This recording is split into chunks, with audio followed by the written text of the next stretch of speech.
La rueda de la desgracia. Los expertos dicen que quien quiera jugar debe saber dos cosas.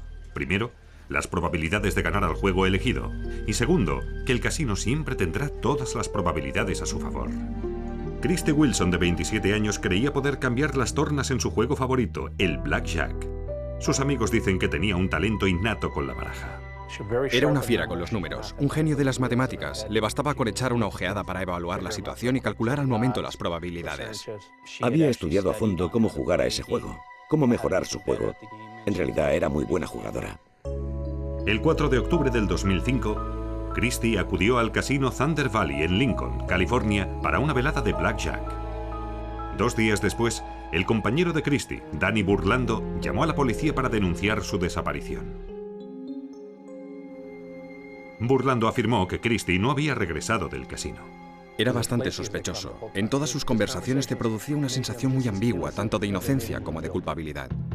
Danny Burlando, de 31 años, era un vendedor de coches en El Paro que había conocido a Christy un año antes en la mesa de blackjack de un casino. Poco después, habían decidido irse a vivir juntos. La relación de Christy Wilson con su novio, Daniel Burlando, era bastante tumultuosa, por así decirlo. Vino a vernos y le descubrimos unas magulladuras. Bueno, yo no se las vi, fue mi mujer. Y me lo contó después, cuando ella ya se había ido. Y me entraron ganas de retorcerle el cuello a ese tipo. La policía encontró el coche de Christy en el aparcamiento del casino. Registró su apartamento, pero no aparecieron señales de violencia, ni prueba alguna de que tuviera la intención de marcharse. Dejó atrás todo tipo de objetos personales de uso diario, productos de tocador, ropa, medicación que tomaba regularmente. Además, había dejado a su gato algo muy importante para ella. Todo tipo de cosas que se habría llevado con ella si tuviera la intención de marcharse definitivamente. Todo era sospechoso. Un mes antes de la desaparición de Christy, ella y Danny tuvieron una pelea tan escandalosa que los vecinos llamaron a la policía. En aquella ocasión, la policía no pudo establecer cuál de los dos era el agresor, por lo que detuvieron a ambos por violencia doméstica. Ambos presentaban heridas.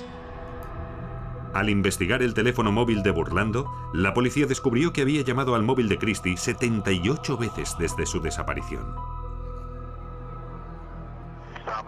Ya hace 24 horas que hablé contigo por última vez. Me tienes muy preocupado. De alguna manera tengo la sensación de que te pasa algo grave. Podía haberle llamado 78 veces como un intento para demostrar su inocencia. Cualquiera puede denunciar la desaparición de una persona, aunque haya estado involucrado en su asesinato, para cubrirse y para parecer inocente.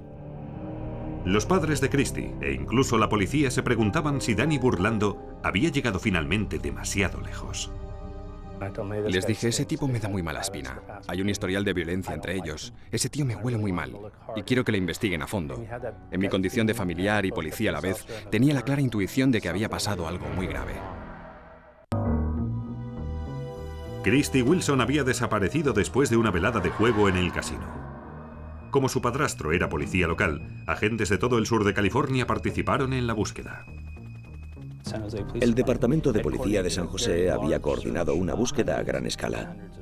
Centenares y centenares de kilómetros cuadrados escudriñados a pie, por tierra, por aire, helicópteros, aviones. Fue una búsqueda muy amplia, tanto privada como públicamente. La familia de Christy estaba convencida de que había sido víctima de un juego muy sucio a manos de su novio, Danny Burlando. Los asesinos suelen deshacerse del cadáver en un lugar relativamente cercano del lugar del crimen, y yo estaba tan convencido de que había sido Danny que registré literalmente todo el vecindario, cerca de su casa y de los ríos de la zona. Danny Burlando parecía ser la única persona con motivos para atacarla. Su novio tenía cantidad de motivos. Ella estaba totalmente convencida de que debía cortar con él. Y es una situación típica entre las mujeres maltratadas. De alguna manera vuelven a caer en la relación, aunque sepan que no les conviene en absoluto. Burlando tenía una coartada parcial para la noche en la que desapareció Christy. Estuvo cenando en casa de sus padres, pero no podía dar cuenta de su paradero durante varias horas. Desde las 11:30 de la noche, cuando su amigo le dejó en su casa, hasta primera hora de la mañana, cuando empezó a llamar por el móvil, no teníamos a nadie que hubiera estado con él. Los investigadores pidieron al casino que revisara los vídeos de sus cámaras de seguridad para comprobar si Christie estuvo allí la noche de su desaparición. Tienen más de 700 cámaras grabando, tanto en el interior como en el exterior del casino. En realidad, pudimos ver su coche entrar en el aparcamiento. La vimos entrar a ella en el casino y pudimos seguirle el rastro durante las 6 horas en las que estuvo en el casino. Las cintas mostraban a Christie jugando al blackjack. No había indicio alguno de que Danny Burlando estuviera en el casino con ella. En cambio, sentado en la mesa de blackjack al lado de Christie, aparecía un hombre bajo y fornido, de pelo oscuro. Se notaba que se conocían. Podías ver que cuando ganaban, chocaban las manos para celebrarlo. Y a veces él le rodeaba los hombros con el brazo, como si intentara ligársela. Los empleados del casino dijeron que al principio Christie ganaba, pero al ir avanzando la noche, su suerte empezó a cambiar. También dijeron que estuvo bebiendo, pero no en exceso. Un detective estudió la cinta del casino y creo que contó 17 sorbos distintos de algo que parecía ser una bebida alcohólica en toda la noche. No parece mucho. Su comportamiento cambió notablemente hacia el final de la velada. Christie era una clienta habitual del casino, pero a los empleados les extrañó su comportamiento aquella noche. Según parece, estuvo realmente desagradable aquella noche, pero en la cinta solo pude observar su actitud física, no oír sus palabras, y pude ver cómo se ponía rígida, cómo se movía de forma distinta. Algunos empleados incluso hablaron de pedirle que abandonara el casino. Pero el vecino de mesa de Christie intervino. La persona en cuestión intervino y dijo, no pasa nada, ya me encargaré yo de ella, no se preocupen. Por suerte, las cámaras de seguridad del casino dieron una pista sobre la identidad de aquel hombre. Había utilizado su tarjeta de jugador, la había empleado con una máquina tragaperras unos 10 minutos antes de empezar a jugar en la mesa de Christie Wilson. Con esta tarjeta los clientes pueden acumular crédito y obtener obsequios especiales del casino. Por lo tanto, a través de aquella tarjeta utilizada en aquella máquina tragaperras concreta, pudieron identificar a aquel individuo. Se trataba de Mario García, de 53 años, ejecutivo de una empresa informática de productos sanitarios. Hasta cierto punto no parecía sospechoso, pero mi experiencia profesional me dice que nunca se sabe. Sus ingresos eran muy elevados. Trabajaba en una empresa muy importante. Era responsable de un proyecto muy ambicioso de esta empresa. Estaba casado. Tenía 2 hijos, de los que se ocupaba mucho. Jugaba al fútbol y además era entrenador. Las cámaras de seguridad del casino demostraron que Christie y García salieron del casino a la misma hora, hacia la 1 de la mañana. Las cintas también mostraron que García se marchó en su coche solo. En cambio, el coche de Christie no se había movido. No llegó a coger el coche. Simplemente desapareció en aquel aparcamiento. Ahora, la policía tenía 2 sospechosos en la desaparición de Christie Wilson. El primero era el novio que vivía con ella, Danny Burlando, que no tenía coartada para la madrugada del día de su desaparición. Registraron su casa, registraron su coche. Fue investigado minuciosamente. Se analizaron sus llamadas telefónicas. Se investigó su paradero a partir de las llamadas de su móvil. La policía científica analizó e investigó su ordenador. Pero la policía no pudo encontrar prueba alguna que involucrara a Burlando con su desaparición. El otro sospechoso era Mario García, que estuvo jugando blackjack con Christie en el casino. Christie y García se marcharon del casino a la misma hora, hacia la 1 de la madrugada. Fue muy importante encontrar a esa persona en el vídeo. Sin esta información no habríamos tenido la menor idea de lo que había sucedido y seguramente hubiéramos seguido sospechando, hasta el día de nuestra muerte, que Danny estaba involucrado. Pero las investigaciones de la policía revelaron que Mario García tenía un oscuro pasado. 25 años atrás había sido detenido por el secuestro de una exnovia. Se la había llevado a otro lugar, donde la violó en su propio coche. Luego la hizo entrar en la casa y volvió a violarla, y en algún momento le introdujo el cañón de una pistola en la boca y apretó el gatillo. Por suerte, la pistola no estaba cargada. Increíblemente, García solo fue acusado de un delito menor y salió en libertad condicional. Al parecer, Mario García tenía un problema con sus relaciones sentimentales. También estuvo involucrado en un sospechoso accidente de coche con otra de sus novias y su madre. Ambas viajaban en el coche de García cuando el vehículo cayó en un río. Testigos oculares contaron que habían visto un coche que se detenía en el arcén de la carretera y que luego se había lanzado sospechosamente hacia el río. Mario García fue el único superviviente. El cadáver de su novia Lynette apareció varado en la orilla una semana más tarde. Su madre, atrapada en el coche, también se había ahogado. Cuando la policía interrogó a García sobre la desaparición de Christy Wilson, afirmó no saber nada del asunto. Dijo que habían salido andando juntos hasta el aparcamiento donde cada uno había seguido por su lado. Las cámaras de seguridad no pudieron confirmar este extremo, puesto que no eran fijas y barrían todo el aparcamiento. Sin embargo, el coche de García estaba provisto de un accesorio especial que permitía establecer el momento en que había abierto el coche y había arrancado. Las luces de su Toyota Camry se encienden 4 veces. 4 veces significa que las 4 puertas están abiertas. Había un segundo lapso de tiempo de 3 minutos y 41 segundos. Subió o abrió las puertas y encendió los faros delanteros para arrancar. Durante ese periodo de tiempo, creo que ella estuvo inmovilizada de alguna manera, probablemente en el asiento trasero. García afirmó que se había dirigido directamente a su casa, pero si esto era cierto, había salido del aparcamiento en la dirección equivocada. La cinta de vídeo demostró que había girado a la derecha al salir del casino, es decir, en la dirección opuesta de la que había dicho.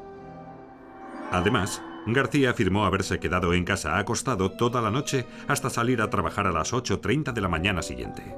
Su mujer no quiso hablar con la policía, pero las llamadas registradas en su teléfono móvil indicaron que García no estaba en su casa a las 8:30. Pudimos descubrir que a las 7:51 de la mañana había llamado al móvil de su mujer. La llamada había sido transmitida por una torre celular al norte de su residencia. García también declaró haber llegado a su despacho a tiempo para asistir a una cita a las 9, pero sus colaboradores recordaron que aquella mañana había llegado tarde, hacia las 10, y que además presentaba graves arañazos en la cara. Las primeras palabras que salieron de la boca de sus empleados fueron: ¿quién le ha pegado? Espero que el otro esté todavía peor. Es decir, estuvo perfectamente claro aquella mañana que estaba herido. Era muy significativo que la noche anterior, en el casino, no se le observara herida alguna en la cara. García dijo a la policía que se había hecho los arañazos trabajando en el jardín. Parece que alguien le haya dado un puñetazo bajo el ojo. He tenido un accidente con un tractor y un árbol. Lo de la cara me lo he hecho con un árbol hiedra venenoso. No parecía plausible.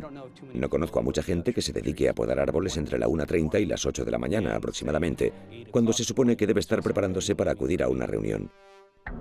La policía pidió a Connie Mitchell que revisara las fotos de las heridas de García.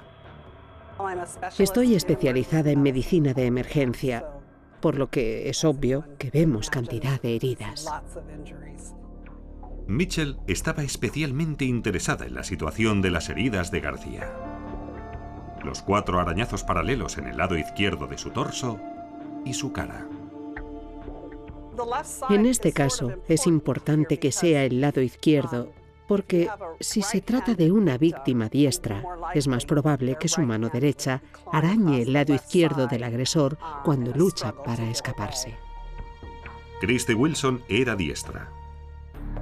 Y los arañazos seguían una pauta uniforme, mientras que las heridas resultantes de un accidente son más irregulares. Cuando ves un motivo claramente geométrico, como el de las huellas de unas uñas, es imposible que hayan sido causadas por la caída de un árbol. Mitchell estaba convencida de que los arañazos habían sido causados por otra persona en el curso de un violento forcejeo. Christy había dejado un mensaje para sus seres queridos, su familia, los investigadores, la policía científica. A continuación, los expertos forenses registraron el ordenador doméstico de García y encontraron más pruebas incriminatorias. Descubrimos que había visitado un sitio web sobre toxicología forense, sobre pruebas de armas de fuego forenses y también un sitio web sobre las drogas a emplear en un caso de violación.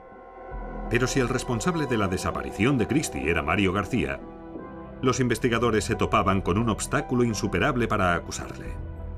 Sin el cadáver, no podían demostrar que Christie hubiera muerto. No tan solo no teníamos el cadáver, sino tampoco una confesión, ni un testigo, ni dónde se había cometido el asesinato, ni cuál había sido el arma. El principal sospechoso en la desaparición de Christie Wilson era Mario García, que había estado con ella en el casino la noche en que había desaparecido. Los investigadores obtuvieron una orden judicial para registrar el coche de García, pero ya lo habían limpiado a fondo. Las alfombrillas del coche y el maletero habían desaparecido. Algo muy sospechoso de momento. Pero no todo se elimina al limpiar, aunque sea incluso con el aspirador y con agua y jabón. Había un punto descolorido, amarronado en el asiento. Parecía simplemente una mancha de suciedad. Un análisis presuntivo indicó que se trataba de sangre. Pero el producto antimanchas de los asientos impedía sacarle el ADN. No pude analizar el ADN de la mancha de sangre porque la muestra llevaba un inhibidor. Un inhibidor es algo que impide sacar el ADN de una muestra. La policía científica también encontró rastros de sangre en las fibras de la costura entre los asientos y salpicaduras de sangre en la puerta del pasajero. Las salpicaduras eran el resultado de un incidente a velocidad entre intermedia y elevada. De ahí el aspecto de las salpicaduras. También hicieron otro descubrimiento. 2 cabellos. Uno en el maletero y el otro en la manija de la puerta del pasajero. El ADN de los cabellos encontrados en el coche de Mario coincidía con el de los cabellos en el cepillo de Christie. La probabilidad de que se tratara de otra persona con el mismo perfil de ADN era de 1 entre 320 trillones en individuos caucasianos. Pero eso no era todo. La sangre en el coche de García era una mezcla de la de Christie y la suya. Prueba evidente de que había existido contacto físico entre ellos. García declaró a la policía que Christie no había subido a su coche. Los investigadores estaban seguros de que se trataba de un asesinato no premeditado. García había conocido a Christie en la mesa de blackjack, se había hecho amigo de ella y quizá había introducido alguna droga en su bebida para poder violarla más tarde, puesto que los empleados del casino habían detectado un abrupto cambio en su comportamiento. Poco después de la 1 de la mañana, Christie y García abandonaron el casino. García abrió su coche y durante los siguientes 3 minutos y 41 segundos, las cámaras enfocaron en otra dirección.